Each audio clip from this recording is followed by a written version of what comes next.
All right, vote 2024. Duval County Supervisor of Elections is now talking to News4Jax about proposed legislation that would limit access to Floridians voting by mail.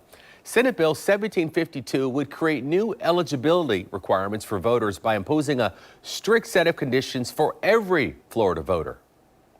Right now in the state of Florida, if you want to cast your ballot by mail, you only need to register and request a mail-in ballot be sent to your address. New legislation, however, filed by Senator Blaise Ingaglia, would put new requirements in place which could limit access to mail-in voting.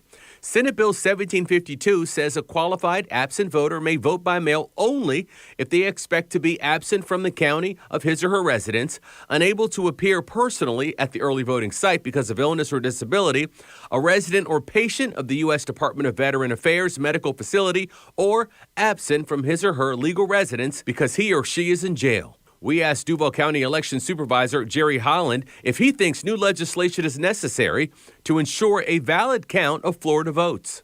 I don't, and I think my other colleagues in 66 counties believe the same thing. You know, our philosophy is always we want to try to get as many people to vote prior to Election Day.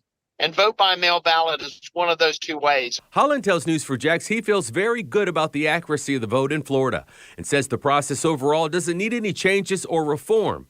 He says statewide right now, election officials have the ability to track mail-in ballots from the time they leave the election supervisor's office to the voter's home and back.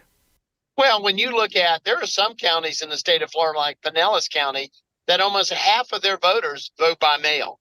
You know, for Duval County, years ago, we used to have about a third of our voters vote by mail.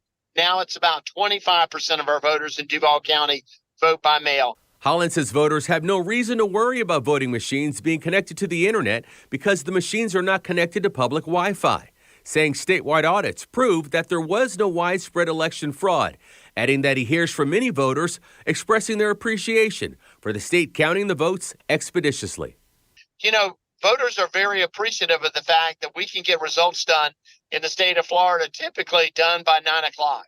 You know, and I think that's one of the security aspects is that the sooner that you get the results in, the less suspicion that someone's changing the outcome of the election. Holland says the new Senate bill would make it harder to get an absentee ballot. State Senator Ingaglia was unavailable for comment today, which is the first day of the legislative session.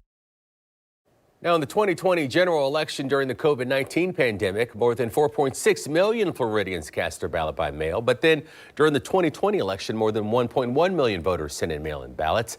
It's estimated during this year's upcoming election, those numbers could be lower. Right now, this bill does not have a companion House bill.